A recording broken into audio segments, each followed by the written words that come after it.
राजा सद्गुरुनाथ गिरिमल्लेश्वर महाराज की जय।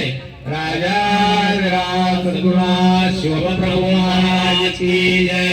राजा सद्गुरुनाथ माधवानंद प्रभु की जय।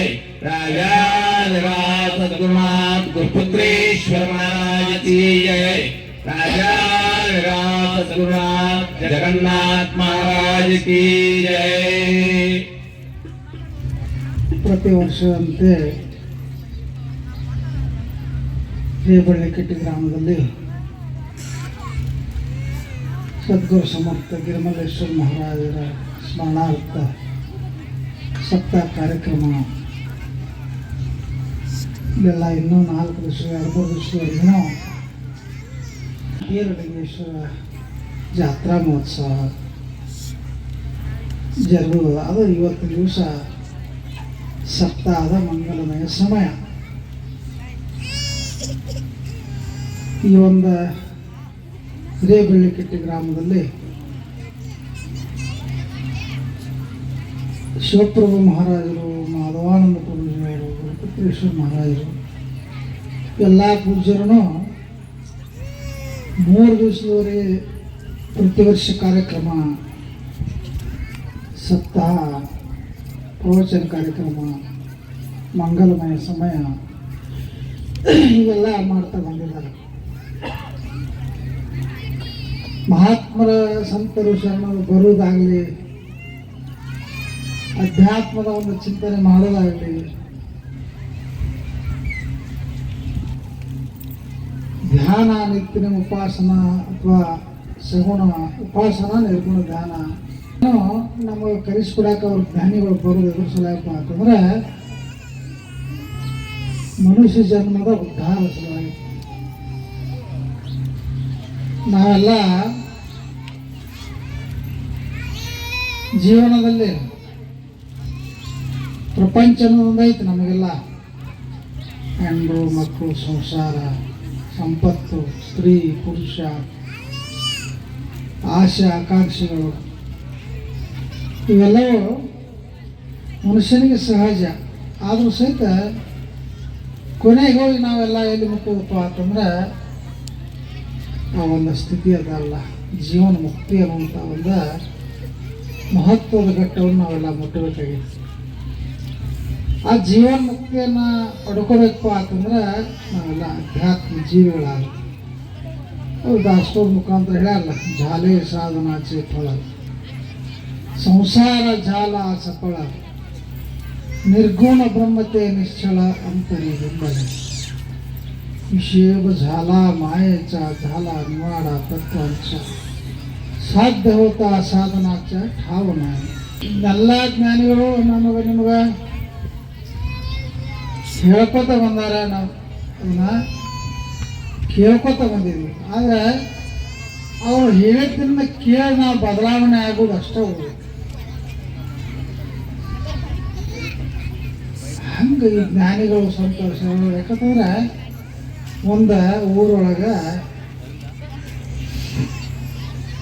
ಒಬ್ಬರು ಮಹಾತ್ಮರು ಒಂದು ಅರಣ್ಯ ಮಕ್ಕಳೊಳಗೆ ಒಂದು ಮಠ ಕಟ್ಟಿಕೊಂಡಿದ್ರು. ಮನುಷ್ಯರ ಜೀವನ ಸಾಗಿಸುವಂಥ ಒಂದು ಪದ್ಧತಿಯನ್ನು ಜ್ಞಾನಿಗಳು ನಮಗೆ ಸರಳವಾಗಿ ಹೇಳ್ತಾರೆ. ಅವರು ಆಶ್ರಮವಾಸಿಗಳಾಗಿದ್ದರು, ಮಹಾಪುರುಷರಾಗಿದ್ರು, ಬಂದವರಿಗೆ ಆಶೀರ್ವಾದ ಮಾಡ್ತಿದ್ರು. ಆಗ ಆ ಜಾಗದಾಗ ಒಬ್ಬ ಒಂದು ದಾರಿಕಾರ ಒಂದು ಊರಿಗೆ ಹೋಗುವಂಥ, ಹಳ್ಳಿಗೆ ಹೋಗುವಂಥ ಹಾದು ಹೊಂಟಿದ್ದ. ಸಂಜೆಗಿತ್ತು, ಗುರುಗಳ ದರ್ಶನ ಮಾಡ್ಕೊಂಡು ಅರಣ್ಯ ಮಾರ್ಗದ ಹಾದಿತ್ತು. ಗುರುಗಳಿಗೆ ಭೇಟಿ ಆಗಿ ಹಾದು ಅಂದರೆ ಎಲ್ಲ ನಮ್ಗೆ ಯಾವುದೇ ವಿಘ್ನಗಳು ಬಾಧೆಗಳು ಆಗಂಗಿಲ್ಲ ಅಂತೇಳಿ ಗುರುಗಳಿಗೆ ನಮಸ್ಕಾರ ಮಾಡಕ್ಕೆ ಹೋದ. ಗುರುಗಳು ಹೇಳಿದ್ರು, ಟೈಮ್ ಭಾಳ ಆಗೈತಪ್ಪ, ಅರಣ್ಯ ಮಾರ್ಗ, ಕ್ರೂರ ಪ್ರಾಣಿಗಳು, ನೀವೊಂದು ಸ್ವಲ್ಪ ಇಲ್ಲ ಇದ್ದುಕೊಂಡು ನಾಳೆ ಹೋದ್ರೆ ನಮ್ಮ ಜೀವನ ಒಂದಿಷ್ಟು ಸೂಕ್ಷ್ಮತಿ. ಪ್ರಾಣ, ಪ್ರವಚನ, ಅಧ್ಯಾತ್ಮದ ಚಿಂತನ, ಸಾಧು ಸಂತರ ಸಂಘದೊಳಗೆ ಇರಬೇಕಂತಂದ್ರೆ ನಮಗೆ ಭಾಳ ತ್ರಾಸ. ಯಾವಾಗ ಮುಗಿದಿತ್ತು, ಯಾವಾಗ ಹೋದಿ ನಾವು ಚಟಪಡಿಸ್ತದ ಮನುಷ್ಯ. ಅಂಥ ಚಟಪಡಿಕೆಯಿಂದ ನಮಗೆ ಆ ಒಂದು ಸ್ಥಿತಿಯನ್ನು ಕಾಣೋದು ಶಕ್ಯ ಐತೆ. ಅವರು ಗುರುಗಳು ಹೇಳಿದ್ರು ಇವತ್ತೇರು ಇಲ್ಲರಿ ನಾ ಹೋಗಲೇಬೇಕನ್ನ ಗುರುಗಳು ಹೇಳಿದ್ರು. ಅಂದಾಗ ಹೇಳ್ತಾರಲ್ಲ, ಅಂತ ಕರಡಿ ನೋಡಮ್ಮ ಗುರುರಾಯ ತನ್ನಂತೆ ಮಾಡಿದು ಎನ್ನಕ್ಕಾಯ. ಇವ ಬಂದಾನಪ್ಪ ಅಂದಮ್ಯಾಗ ಅವನ ಒಂದು ಸದ್ಗತಿ ಅವನು ಮೆಟ್ಟಿಗತ್ತಿಗೆ ಗುರುಗಳ ಒಂದು ಕರ್ತವ್ಯ. ಗುರುಗಳು ಹೇಳಿದ್ರು ಅರಣ್ಯ ಮಾರ್ಗದೊಳಗ ಪ್ರಾಣಿಗಳು ಭಾಳ ಕ್ರೂರದವ, ನೀನು ನಿನಗೊಂದು ಒಂದು ಹೋಗಾಕೊಂದ ಡ್ಯೂಟಿಗೆ ಕೊಡ್ತನು, ಅದಕ್ಕೆ 10 ವರ್ಷ ಅಂದ್ರೆ ನೀ ಎಷ್ಟು ಕಿಲೋಮೀಟರ್ ಶ್ರಮಿಸ್ತೀವಿ ಇವತ್ತು 5-6 ಕಿಲೋಮೀಟರ್ 8 ಕಿಲೋಮೀಟರ್ ನಡಿಬೇಕಂತ ಅಷ್ಟು ಹಾದಿಗೆ 10 ವರ್ಷ ಅದಕ್ಕೆ ಎಣ್ಣೆ ಕೊಡ್ತಾನು. ನೀ ಆ ಮಾರ್ಗವಾಗಿ ಇದನ್ನು ಉಪಯೋಗ ಮಾಡ್ಕೊಂಡು ಹೋಗು. ಕೊನೆಗೊಂದು ಮಾತು ಹೇಳಿದ್ರು, ನೀ ಎಲ್ಲೇ ನಿನ್ನ ಗುರಿ ಮುಟ್ಟತಕ್ಕ ನಿನ್ನ ಲಕ್ಷ್ಯ ಸಹಿತ ಬದಲಾವಣೆ ಆಗ್ಬಾರ್ದು. ನಮಗೆಲ್ಲ ಗುರುಗಳು ಹುಟ್ಟು ಬಂದಿದ್ದೀವಿ, ಗುರು ಹೋಗಿ ಮುಂದೆ ಉಪದೇಶ ತಗೊಂಡಿದ್ದೀವಿ, ಭಕ್ತಿಯನ್ನು ಮಾಡ್ತೀವಿ, ಭಜನೆ ಮಾಡ್ತೀವಿ, ಕಾಳ ಬಾರಿಸ್ತೀವಿ. ಆದ್ರೆ ಸಹಿತ ನಮ್ಮ ಮನಸ್ಸು ಹೊಯ್ದಾಡ್ತಿರ್ತದೆ. ಒಮ್ಮೊಮ್ಮೆ ಒಂದೊಂದು ವಸ್ತುಗಳ ಮೇಲೆ, ಒಮ್ಮೊಮ್ಮೆ ಸಂಪತ್ತಿನ ಮೇಲೆ ಜಗ್ತೀವಿ, ಒಮ್ಮೆ ಸ್ತ್ರೀ, ಆಮೇಲೆ ಪುರುಷ, ಆಮೇಲೆ ಮತ್ತೊಂದು ವಸ್ತುಗಳ ಮೇಲೆ ಮನುಷ್ಯನ ಹೊಯ್ದಾಟಗಳು ಭಾಳ ಹಂಗೆ ಅವೆಲ್ಲ ಗುರುಗಳು ಭಾಳ ಹೇಳಿದ್ರು. ಕರೆ ಆದ್ರೂ ಸಹಿತ ಹೊಂಟ ದೀಪ ಸ್ವಲ್ಪ ಇದು ಆಗ್ತಿತ್ತು, ಮತ್ತು ಅದಕ್ಕೆ ಎಣ್ಣೆ ಆಗ್ತಿತ್ತು. ಅದೇ ಇಡುವ ಒಂದು 3-4 ಕಿಲೋಮೀಟ್ರ್ ಹೋದ್ಮ್ಯಾಗ ಅವನೊಂದು ಸ್ವಲ್ಪ ಏನಾಗ್ತದೆ ಅದೇ ಅಲ್ಲಿ ಒಂದಿಟ್ಟು ಆ ಲೈಟ್ ಬೆಳಕಿನ ಅವನು ಏನು ಡ್ಯೂಟಿಗೆ ಬೆಳಕಿತ್ತಲ್ಲ, ಆ ಬೆಳಕಿನಾಗ ಏನೋ ಒಂದು ಥರ ಮಿಂಚಿದಂಗೆ ಆತ, ಜಗ್ಗತ್ತ ಮಿಂಚಿದಂಗೆ ಆಯ್ತು. ಮಿಂಚಿದ ಕೂಡಲೇ ಅವನ ಮನಸ್ಸು ಕಡೆ ಜಗ್ಗಿಬಿಟ್ಟು ವಸ್ತುವಿನಿಗೆ ಅದು ಯಾವಾಗೇನೋ ನಮಗೇನು ಸಂಬಂಧ ಗೊತ್ತಿಲ್ಲ ಅಂತ ಸುಮ್ಮನೆ ಕಲಿತಾವ ಮಾಡ್ಕೊಂಡು ಹೋಗಿದ್ರೆ ಹೋಗಿಬಿಡ್ತಿದ್ದ. ಅವನ ಲಕ್ಷ್ಯ ಅದ್ರ ಮ್ಯಾಗ ಹೋದ ಕೂಡಲೇ ಡ್ಯೂಟಿಗೆ ತೊಗೊಂಡ ಸಮೀಪ ಹೋಗ್ತಾನ. ಅದೊಂದು ಹಂಡೆ ಇತ್ತು, ಹಂಡೆ ಮೇಲೆ ಒಂದು ತಾಟ್ ಇತ್ತು. ಅದನ್ನು ತೆಗೆದು ನೋಡಿದ್ರೆ ಅದರೊಳಗೆಲ್ಲ ಪೂರ ಬಂಗಾರ ನಾಣ್ಯಗಳು ತುಂಬಿತ್ತು. ಬಂಗಾರ ನಾಣ್ಯಗಳೇನು ತುಂಬಿತ್ತಲ್ಲ, ಅದನ್ನು ನೋಡಿದ ಕೂಡಲೇ, ಯಾಕಂದ್ರೆ ನಮಗೆಲ್ಲ ಆಸೆ ಆಕಾಂಕ್ಷೆಗಳಿಗೆ ಲಿಮಿಟ ಇಲ್ಲ. ಮನುಷ್ಯನಿಗೆ ಬದುಕು ಸಲುವಾಗಿ ಏನಾರ ಒಂದು ಸ್ವಲ್ಪ ಸಹಾಯ ಮಾಡಪ್ಪ ಪರಮಾತ್ಮ ಅಂತ ನಾವು ಬೇಡ್ಕೋತೀವಿ. ಅದೇ ಪರಮಾತ್ಮ ನಮಗೇನಾದ್ರೂ ಸ್ವಲ್ಪ ಕೊಟ್ಟಂದ್ರೆ 1,000 ಕೊಟ್ಟ, 1,00,000 ಕೊಟ್ಟ, ಕೋಟಿ ಕೊಟ್ಟ, 1,000 ಕೋಟಿ ಅಂತ ಕೊಟ್ಟು ಬಂದಿತ್ತು ಅಂತ ಪರಮಾತ್ಮ ಚೆಕ್ ಮಾಡಿ ನೋಡ್ತಾನೆ. ನಾನು ನೋಡಲ್ಲ, ಮೊನ್ನೆ ಒಂದು ಘಟನೆ ಆಗ್ತೀನಿ ನೋಡಿರಲ್ಲ, ಮಾಧ್ಯಮದಾಗ ಬಂದೈತಿ. ಒಂದು ಈ ಕಡೆಲ್ಲ ಇದ್ರ ಕೇರಳ ಸೈಡ್ದವರು ಅವರೆಲ್ಲ ಏನೋ ಒಂದು ಸಾಫ್ಟ್ವೇರ್ ಇಂಜಿನಿಯರ್ ಆಗಿ ಬಂದ, ಬೆಂಗಳೂರು ಬಂದ. ಅವ್ರು ತನ್ನ ಉದ್ಯೋಗ ಮಾಡ್ತಿದ್ದ. ಅವ್ರ ತಾಯಿ ಅವ್ರು ಶ್ರೀಮಂತ ಮನೆತನದವರು. ಅವ್ರು ಏನೋ ಸ್ವಲ್ಪ ರಿಯಲ್ ಎಸ್ಟೇಟ್ ಮಾಡ್ತಾರಲ್ಲ, ರಿಯಲ್ ಎಸ್ಟೇಟ್ ಮಾಡಕ್ಕೆ ಹೋದ್ರು. ಅವ್ರ ತಾಯಿ ಮಾಡಕ್ಕೆ ಹತ್ತಿದ್ಲು. ಆಮೇಲೆ ಅದನ್ನ ಅವ್ನು ಪ್ರಯತ್ನ ಮಾಡಿದ. ಅದರೊಳಗೆ ಭಾಳ ಲಾಭ ಮಾಡ್ಕೊಂಡ. ಲಾಭ ಅಂದ್ರೆ ಅದಕ್ಕೆ ಲಿಮಿಟೇ ಇಲ್ಲ. ವಿದೇಶಿಗಳಿಗೆ ಹೋಗಿ ಸಹಿತ ವ್ಯವಹಾರ ಮಾಡುವಂಥ ಶಕ್ತಿ ಅವ್ರಿಗೆ ಅಷ್ಟು ದುಡ್ಡು ಗಳಿಸಿಲ್ಲ. ಮನುಷ್ಯನಿಗೆ ಸಂಪತ್ತು, ಸಿರಿ, ಐಶ್ವರ್ಯ, ಅತ್ಯಂತ ಸುಖೋಪಭೋಗಗಳು ಎಷ್ಟು ಮಟ್ಟಿಗೆ ಅದಾವ, ನಮ್ಗೆ ಎಷ್ಟು ಮಟ್ಟಿಗೆ ಬದುಕಲಾಗ್ಬಿಡ್ತಾವ. ಎಲ್ಲ ಅವನೇನಪ್ಪ ಅಂದ್ರೆ ಒಂದೊಂದು 10 ಕೋಟಿ ರೂಪಾಯಿ ಕಾರ್ ಅಂತ 10 ಗಾಡಿಗಳು ಹತ್ತಕ್ಕೆ ಎಲ್ಲಿ ಆಗಲೆಲ್ಲ ಎಲ್ಲ ದೇಶದಾಗ ಒಂದೊಂದು ಮನೆಗಳು. ಏನು ಸಾವಿರಾರು ಎಕರೆ ಗಟ್ಟೆ ರಿಯಲ್ ಎಸ್ಟೇಟ್ ಬಂದು ಸಾವಿರಾರು ಕೋಟಿ, ಎಷ್ಟೋ ಕೋಟಿ ಗಟ್ಟೆ ರೊಕ್ಕ ಇನ್ಕಮ್ ಟ್ಯಾಕ್ಸ್ ಅಂತೀವಿ. ಹಂಗೆ ಅಂಥ ಒಬ್ಬ ಶ್ರೀಮಂತ ಅಕಸ್ಮಾತ್ ಆಗಿ ಅವ್ರ ಮನೆಗೆ ಅವ್ರೇನೋ ಆ ಅಧಿಕಾರಿಗಳು ಅವ್ರೇನು ಹಾಕಿದಾಗ ಅವ್ರು ತಾನು ಎತ್ತಕೊಂಡು ರಿವಾಲ್ವರ್ ತೊಗೊಂಡು ತಾನ ಶೂಟ್ ಮಾಡ್ಕೊಂಡು ಸತ್ತು ಬಿಟ್ಟ. ಎಷ್ಟೊಂದು, ಯಾಕಂದ್ರೆ 1,000 ಕೋಟಿ ಅಷ್ಟೇ ಐತಿ, ಇವ್ರು ಏನೋ ಮಾಡಿ ನಾ ಬದುಕಬಹುದು ಒಂದು ವಿಚಾರ ಮಾಡಿದ್ರೆ ಉಳಿದು ಬಿಡ್ತಿದ್ದಿಲ್ಲ, ದುಡಿಬಿಡ್ತಾನ ಮನುಷ್ಯನಿಗೆ. ಹಂಗೆ ಅವನಿಗೂ ಆಸೆ ಹುಟ್ಟುತ್ತಲ್ಲ. ಅದೇನೋ ಬಂಗಾರದ ನಾಣ್ಯ ಕಾಣ್ತು, ಗಡಿಗೆ ಒಳಗೆ ಗಲೀಜು ಹಾಕಿದ, ಬಂಗಾರದ ಅವೆಲ್ಲ ಸಾಕಷ್ಟು ಆಭರಣಗಳು ಕಾಣಿದ್ವು. ಆ ನಾಣ್ಯಗಳನ್ನೆಲ್ಲ ಏನು ನೋಡಿದ ಅವ ಏನಪ್ಪ ಅಂತಂದ್ರೆ ಅವನು ತಲೆಯಾಗ ಬಂದ್ಬಿಡ್ತದ ಏನಂದ್ರೆ ನಾವೊಬ್ಬ ಸಾಮಾನ್ಯ ಮನುಷ್ಯ ದಾರಿಕಾರ ಗುರು ಹಾದಿ ತೋರ್ಸ್ಯಾನ ನಾವು ಊರಿಗೆ ಹೋಗ್ಬೇಕು ಅನ್ನೋದು ಎಲ್ಲ ಮರ್ತ ಅದೊಂದು ಬಂಗಾರದ ನಾಣ್ಯದ ಒಂದು ಹಂಡೆ ಅದರೊಳಗೆ ಇಂತಿಷ್ಟು ನಾಣ್ಯಗಳ ಅವನ ತಲೆಯಾಗ ಅದು 100 ಇರ್ಬೋದು 500 ಇರ್ಬೋದು 1000 ಇರ್ಬೋದು ಎಷ್ಟೋ ಇರ್ಬೋದು ಅವನ ಲೆಕ್ಕ ಶುರುವಾತ ಅಲ್ಲಿಗೆ ಇದಿಷ್ಟು ಇರ್ಬೋದಲ್ಲ ಅಲ್ಲಿಗೆ ಅವನು ಶ್ರೀಮಂತ ಆದ ಈ ನಾಣ್ಯಗಳನ್ನ ಒಯ್ಯಬೇಕು ಆ ಹೊಲ ತಗೋಬೇಕು ಮನೆ ಕಟ್ಟಬೇಕು ಲೆಕ್ಕ ಹಾಕ್ಲಕತ್ತಾವ ಲೆಕ್ಕ ಶುರುವಾಗಿ ಎಲ್ಲಿ ಹೋಗ್ಬಿಡ್ತಾವ ಒಂದು ವಿಚಾರಗಳಂದ್ರೆ ಅವ ಅಲ್ಲೇ ಕೂತಾನ ಅದು ಹಂಡೆನೂ ಅಲ್ಲೇ ಐತಿ ಆದ್ರೆ ಮೊದಲಿಗೆ ಲೆಕ್ಕ ಶುರುವಾತವ ಆದ್ರೆ ಇದನ್ನ ಹಂಗ ಒಯ್ದೈತಿ ಲೆಕ್ಕ ಮಾಡವಿ ಅಂದಾಗ ಹಂಡೆ ಸುರಿಯುದ ಲೆಕ್ಕ ಮಾಡ್ಲಕತ್ತ ಒಂದು 10,000 ನಾಣ್ಯಗಳಿಗೆ ಒಂದು 4-5 ನಾಣ್ಯಗಳು ಕಂಬಿದ್ದು ಬಂಗಾರದ ನಾಣ್ಯಗಳು 10,000 ನಾಣ್ಯ ಒಂದು 5 ನಾಣ್ಯ ಕಂಬಿದ್ರೆ ಬಿಡುವಲಕ್ಕ ಅವೇನಂದ 10,000 ನಾಣ್ಯದೊಳಗೆ 5 ನಾಣ್ಯ ಕಮ್ಮದ ಅಂದ್ರೆ ಇವನ್ನ ಲೆಕ್ಕ ಮಾಡುವಾಗ ಲೆಕ್ಕ ತಪ್ಪೈತು ನಾವು ಮೊದಲ ಇಟ್ಟಾವ ಕಮ್ಮಿ ಇಟ್ಟಾವ ಅದು ಸುಮಾರು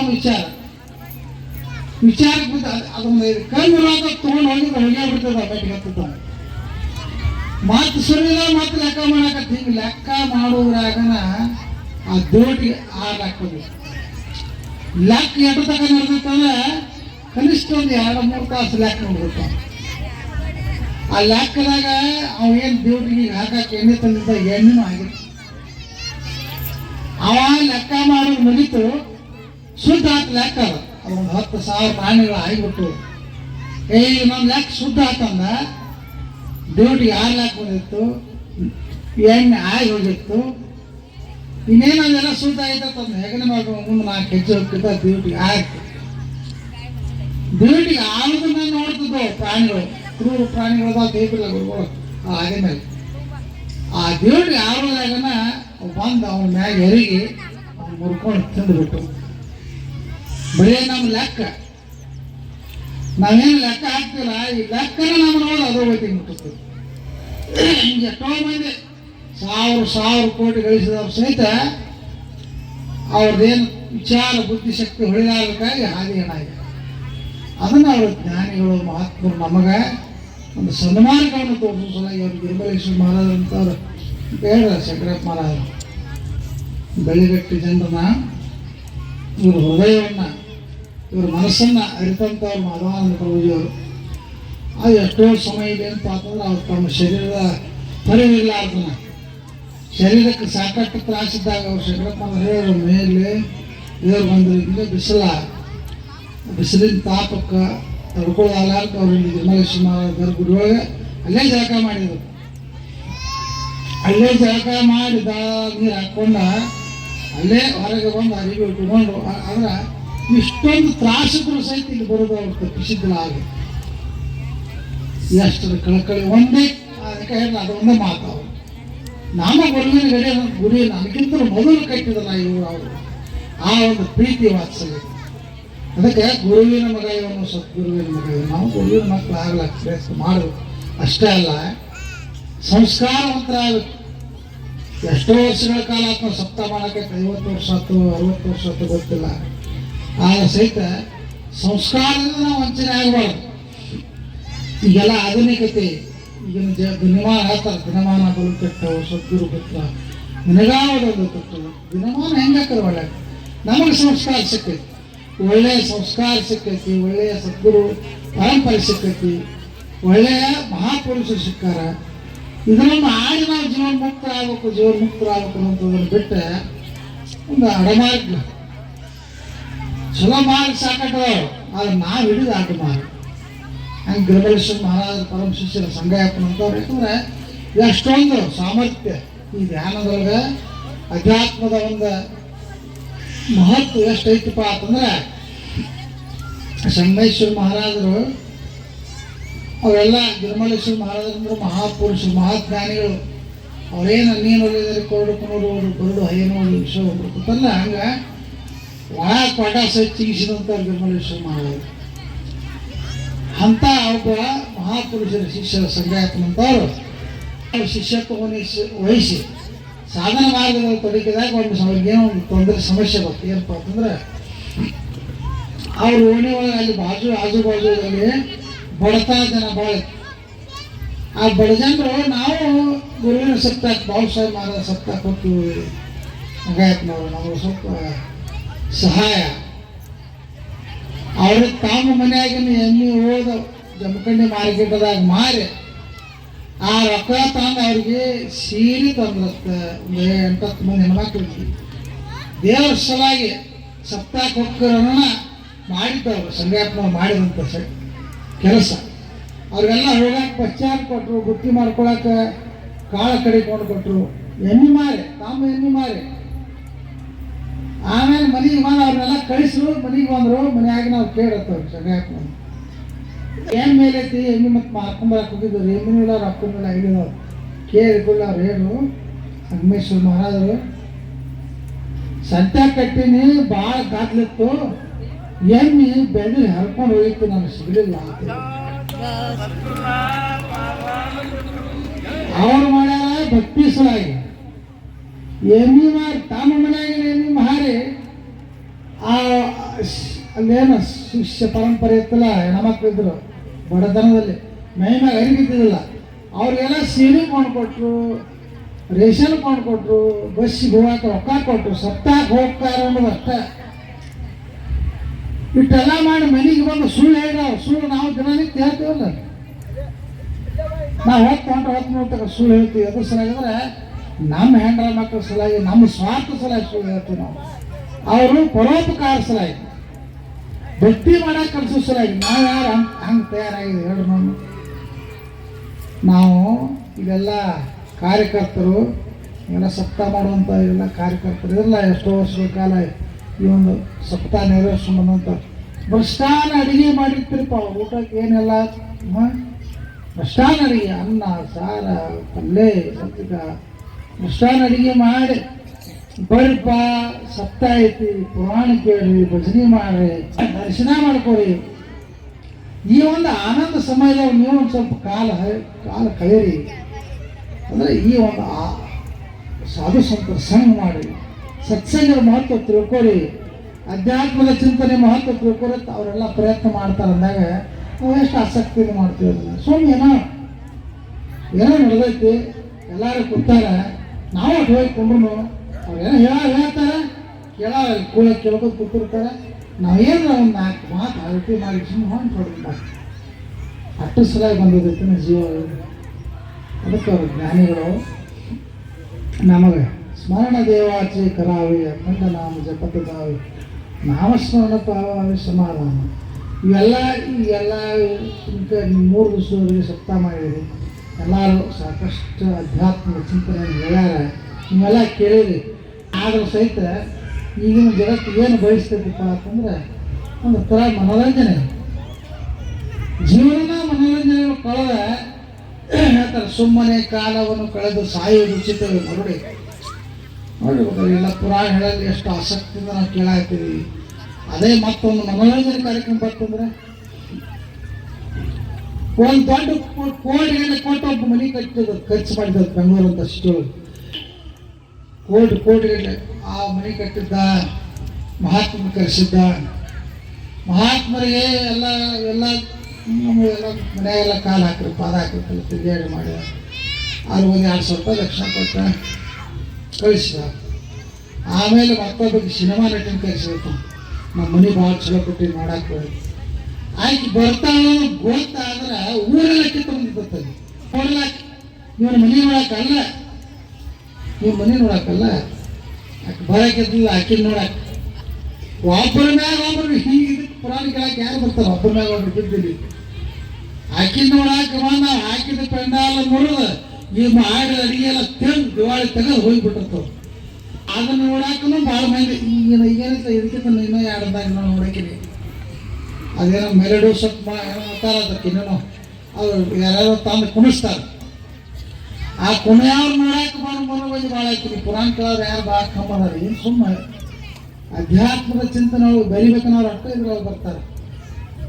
ಆದರೆ ಅದನ್ನು ನೋಡೋರು ಬೇರೆ, ನೋಡು ಪದ್ಧತಿನೂ ಬೇರೆ, ಅವ್ರು ಇರೋ ಪದ್ಧತಿನೂ ಬೇರೆ. ಅವರಾಗಿರಂಗಿಲ್ಲ, ಅವ್ರೇನು ಬೇರೆ ಆಗಿರ್ತಾರೆ. ನಮ್ಮೂರಾಗ ಮನೆ ಆಯ್ತು ಒಂದು 8-10 ಮಂದಿ ಮುದುಕರಿದ್ರು, ಬಾಯಾಗ ಒಂದು ಹಲ್ಲಿಲ್ಲ. ಇದೇ ಕಾರ್ಯಕ್ರಮ ಏನಂತಾರೆ, ಮನೋರಂಜನೆ ಕಾರ್ಯಕ್ರಮ ಹಚ್ಚಿ ರಾತ್ರಿ ವಿಡಿಯೋ ಅದನ್ನೆಲ್ಲ ವಿಡಿಯೋ ಮಾಡ್ಕೊಂಬರು ಏನೇನು ಮಾಡ್ತಾರೆ ನೋಡೋಣ ಅಂತ ಹೇಳಿ ಒಂದು ಏನೋ ಒಂದು ಕಾರ್ಯಕ್ರಮ ಮಾಡಿದ್ರು ಊರಾಗ. ಆ ವೇದಿಕೆ ಮುಂದೆ ಒಂದು 40-50 ಮಂದಿ ವಯಸ್ಸಾದವ್ರು ಮುದುಕರು ಹರಿದವರು ಹಂಗಾರೆ ಇರ್ತಾರೆ ಬಿಡ ಮುದುಕರು. ಅವ್ರು ಏನು ತಡಾದ್ರು ಬಾಯಿ ತೆಗೆದಿದ್ದಿಲ್ಲ, ಮುಚ್ಚೆ ವಿಡಿಯೋದಾಗ ನೋಡಿ ನಾವು ಒಂದು ಹವಸ ಐತೆ ಏನು ಅಲ್ಲಿ ಏನು ಅವ್ರಿಗೆ 80,000 ತೊಗೊಂಡು ಕಿಶನಲ್ಲಿ ಬಂದ ಕಾರ್ಯಕ್ರಮ ಅವ್ರಿಗೆ ಮ್ಯಾಚ್ ಕೊಟ್ಟು ಕುಣಿದಾರೆ ನಿಮ್ಗೆ ಜೀವನ ಮುಕ್ತಿ ಕೊಡಕ್ಕೆ ಹೋಗ್ಬಿಟ್ಟು ನಿಮ್ಮನ್ನ ಹುಚ್ಚು ಮಾಡಿ ನಿಮ್ಮ ಕಿಶದಾಗಿ 10-20 ರೂಪಾಯಿ ಮಾತು ಅವ್ರಿಗೆ ಆಯಾರ ಇದ್ದದೆಲ್ಲ ಕಾರ್ಯ ಮಾಡ್ಕೊಂಡು ಯಾವುದಾರ ಗುಂಪಿನಾಗ ಹೋಗಿ ಮನೆಯಾಗಾರ ಹೋಗಿ ಮಕ್ಕಳು ಗುಡಿಯಾಗಾರ ಬಿಟ್ಟು ತಪ್ಪಿಸ್ಬಿಟ್ಟಿರ್ತಾರೆ. ಅದರಿಗೆ ನಾನು ನ್ಯಾಯಗಳು ಸಂತರ ಸರ್ ನಮಗೇನಪ್ಪ ನೀವು ಜೀವನ ಮುಕ್ತಿ ಮಾಡ್ಕೊಳಕ್ಕೆ ಬಂದೀವಿ, ಗುರು ಉಪದೇಶಿಸುವ ಸಾಧನ ಮಾಡಲು ಬರೀ ಮುಕ್ತ ಆಗೋದು ಹೇಳಕ್ಕೆ ಜ್ಞಾನಿಗಳು ಬಂದಿರ್ತಾರೆ. ಹಂಗೆ ಗಿರ್ಮಲೇಶ್ವರ ಮಹಾರಾಜ್ ಅಂತ ಮಾಡಿಲ್ಲ, ಸಂಧ್ಯಾಪನಂತವ್ರು ಮಾಡಿಲ್ಲ. ಹಂಗೆ ಸಂಧ್ಯಾಪ ಮಹಾರಾಜ್ ಅಂತ ತ್ಯಾಗ ಮಾಡಿದ್ರು. ಎಮ್ಮೆ ಮಾಡಿ ಅವ್ರಿಗೆಲ್ಲ ಕೊಟ್ಟರು, ಸಪ್ತಾಹ ಕಳಿಸಿದ್ರು. ಅವರೆಲ್ಲ ಸಪ್ತಾಹ ಹೋದ್ರೆ ಮನೆಯವ್ರೆಲ್ಲ ಕಿವಿಯಾಡಿ ಬೇದಿರ್ತಾವೆ. ಸಂಧ್ಯಾಪನ ಮನೆಯ ಎಮ್ಮೆ ಮಾಡ್ಕೊಂಡು ರೊಕ್ಕ ಏನು ಮಾಡಿದ್ರು ಗೊತ್ತಿಲ್ಲ, ಹಂಗೆ ಹಾಕೊಂಡು ಮನೆಯವರೆಲ್ಲ ಬೇದಿರ್ತಾವೆ. ಬೇದ ಕೂಡಲೇ ಬೇಸ್ಕೊಂಡು ಅಟ್ಟಕ್ಕೆ ಅವ್ರು ತನ್ನ ಮನಸ್ಸಿಗೆ ತಪ್ಪಿರ್ತಾವೆ. ಸಂಧ್ಯಾಪ ನಾವು ಮಾಡಿದ್ದು ಪುಣ್ಯ ಕೆಲಸಕ್ಕೆ ಮಾಡಿನಂತೆ. ಅವಾಗ ಇಟ್ಟೆಲ್ಲ ಬೇಸ್ಕೊಂಡು ಅವರೆಲ್ಲ ಆದ ನಂತರ ಅವನ ಮುಂದೆ ಸಪ್ತಾಹ ಹೂವಿನ ದಿವಸ ಸಂಗಯಪ್ಪ ಅವರು ಹಾದಾದ್ರು. ಸೋಮೇಶ್ವರ ಮಹಾರಾಜರು ಹಾದ ಕೂಡಲೇ ಅವ್ರು ಅಲ್ಲಿ ಸಪ್ತಾಹ ಮಾಡಾಕ್ತಿರತ್ತ. ಇಲ್ಲಿ ಯಾರೋ 4 ಮಂದಿ ಅವ್ರು ಎಮ್ಮಿ ತಂದ ಸಂಗಯಪ್ಪ ಏನು ಹೋಗಿತ್ತಲ್ಲ ಮಾರಿ ಬಂದಿದ್ದ. ಆ ಎಮ್ಮಿ ತಂದ ಇವ್ರ ಮನ್ಯಾಗ ಮಂದಿ ಕಟ್ಟಿ ನಿಮ್ಮ ಎಮ್ಮೆ ಜಾತ್ರೆಯಾಗ ಅಲ್ಲಿ ಅಡ್ಡಾಡಕತ್ತಿತ್ತು, ಸಂಗಯಪ್ಪನ ಎಮ್ಮೆ ಗುರ್ತ ಹಿಡಿದತ್ತ ತಂದು ಹೊಳೆ ಕಟ್ಟಿ ಹೋಗ್ತಾವೆ. ಆ ಕೆಲಸ ಯಾರು ಮಾಡಿರ್ಬೇಕು? ಅವ ಗಿರ್ಮಲಪ್ಪನ. ಅವ್ರು ತ್ಯಾಗ ಮಾಡಿದ ಅವನ ತ್ಯಾಗಕ್ಕೆ ಪ್ರತಿಫಲ ಸಿಕ್ತು. ಹಾಗೆ ಈ ಸಂಪ್ರದಾಯದಲ್ಲಿ ಅವ್ರು ಗಿರ್ಮಲೇಶ್ವರ ಮಹಾರಾಜ ಶಿಷ್ಯ ಪರಂಪರೆಯಲ್ಲಿ ಮಹಾಪುರುಷರ ಅವತಾರ ಪುರುಷರಾಗಿದ್ದರೆ ಮಹಾನಂತರು ಇವೆಲ್ಲ ಕಣ್ಣೆ ನೋಡಿದ್ರೆ ಎಷ್ಟೋ ಮಂದಿ ಹಳೆ ಜನರು ಬಾರಿ ಅವ್ರೇನೋ ಒಮ್ಮೆ ಬಿತ್ತಾಕೊಂಡಿರ್ತಾರೆ, ಹೊಲ ಬಿತ್ತಾಕ ಸಂಧ್ಯಾಪನವ್ರು ಒಂದು ಚೀಲ ಗೋಧಿ ಗಾಡಿ ಹಾಕೊಂಡ್ರು.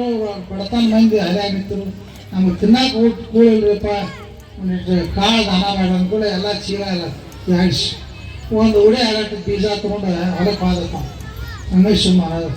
ಒಂದು ಕ್ವಿಂಟಲ್ ಗೋಧಿ ಬಿತ್ತುವಂಥ ಜಾಗದಾಗ ಒಂದು ಉಡೆ ಕಾಳು ತೊಗೊಂಡು ಹೋಗಿ ಬಿತ್ತಾಕತ್ತ. ಅವ್ರ ವಿಶ್ವಾಸ ಇತ್ತು ಗುರು ನನ್ನ ಕೈ ಹಿಡಿತಾನ ಅಂತ ಹೇಳಿ. ಏನು ಮಾಡಿದ ಅವ್ರ ಗುರುಗಳು ಬಾಬು ಸಾಹೇಬ್ ಮಹಾರಾಜಕ್ಕೆ ಜೈ, ಗಿರ್ಮಲೇಶ್ವರ ಮಹಾರಾಜಕ್ಕೆ ಜೈ ಜೈಕಾರ ಹಾಕಿದ. ಉಡಿ ಕಟ್ಕೊಂಡ ಇದ್ದಟ್ಟು ಬೀಜ ಉಡಿ ಹಾಕೊಂಡ ಬಿತ್ತಲಕತ್ತ.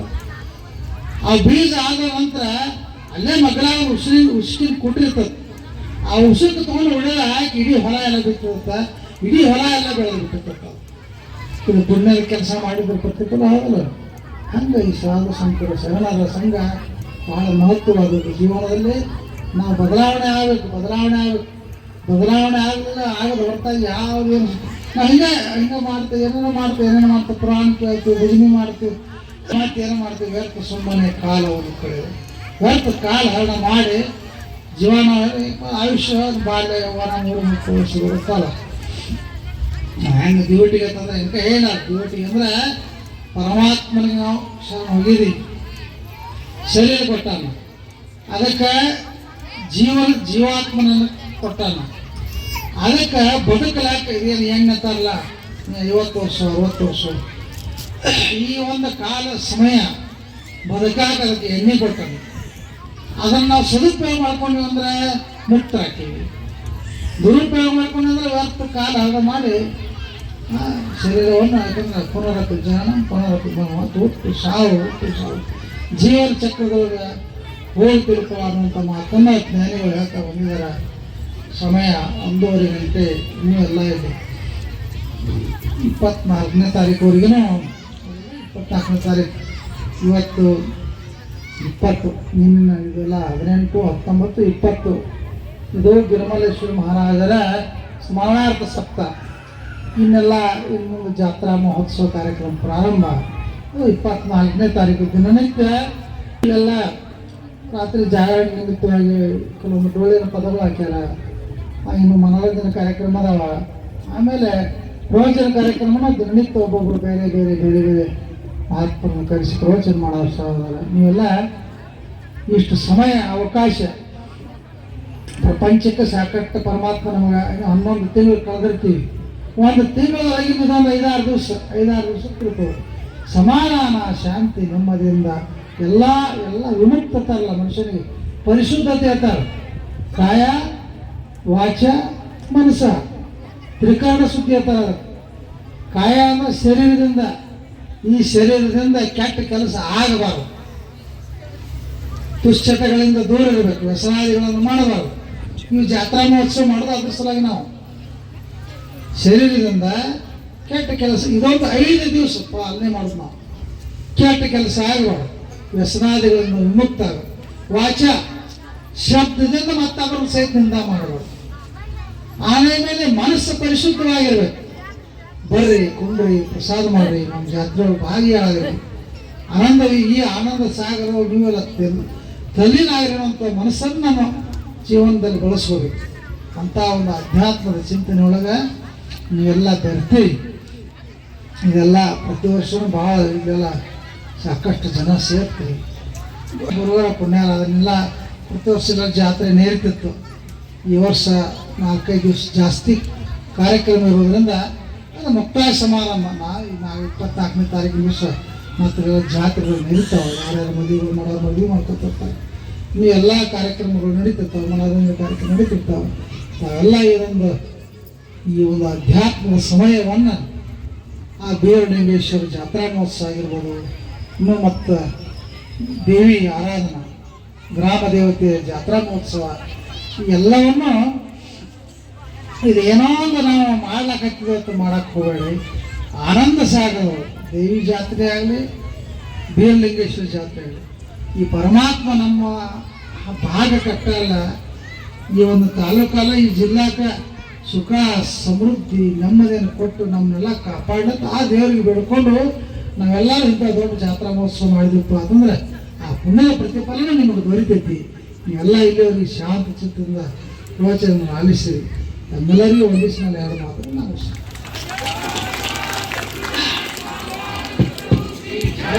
ಸದ್ಯ ಹೂಗಳು ನಾವು